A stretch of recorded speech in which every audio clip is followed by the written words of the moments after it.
Muuqaalkeenan maanta waxaan ku tusi doonaa sida ugu fudud ee aad u samaysan karto Gmail. Gmail-kaasi oo ah mid ammaankiisu aad u sugan yahay oo secure ah. Sidoo kale aad u isticmaali karto baahiyahaaga gaarka ah sida inaad ku xidhato social mediaha Facebook, TikTok, WhatsApp iyo wixii la mid ah. Haddaba intaynaan muuqaalkeenan sii guda gelin waxaan ka codsanayaa in haddii aadan hore noogu soo biirin aad nagu soo biirto oo aad follow iyo like iyo share u mahadsanid.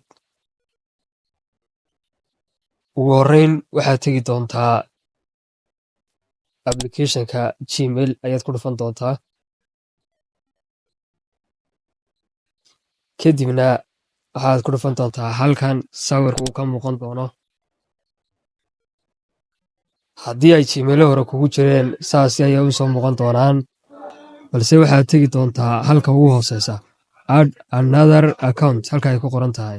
Kadibna waxaad ku dhufan doontaa Google. Waxaad ku dhufan doontaa halkan ay ku qoran tahay create account for my personal use ayaad sii dooran doontaa.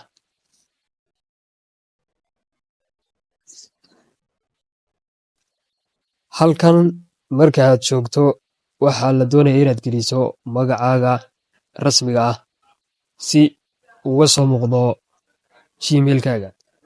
Marka aad magacaaga rasmiga ah sidaa u geliso kadib next ayaad odhan doontaa. Halkan information-kan waxaad gelin doontaa taariikhda rasmiga ah ee aad dhalatay iyo bisha iyo sanadka aad dhalatay. Kadibna waxaad samayn doontaa male iyo female kolba ka aad tahay ee uu genderkaagu yahay. Kadibna next ayaad odhan doontaa. Intaasi markaad soo samayso halkan waa halka ugu muhiimsan. Halkan waxaad samayn doontaa Gmail-kaaga oo ka koobnaan doona xarfo, nambaro.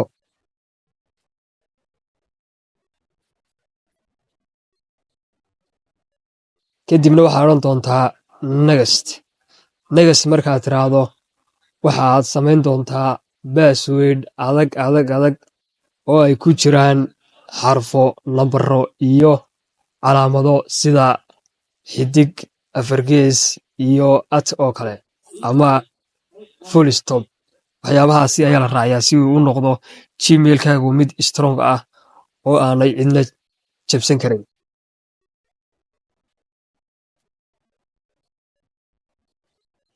Kadib markaad passwordka geliso next ayaad odhan doontaa. Halkan waxa uu ku soo saari doonaa privacy and terms. Way fiican tahay haddii aadan hore u isticmaalin inaad akhrisato waxyaabaha ka mamnuuca ah ama shuruucda u degisan Google ama Gmail. Sidaasi darteed waxaa aad u fiican inaad akhrisato. Kadibna markaad dhammaan aad wada akhriso ama halka ugu hooseysa aad tagto waxaad odhan doontaa agree.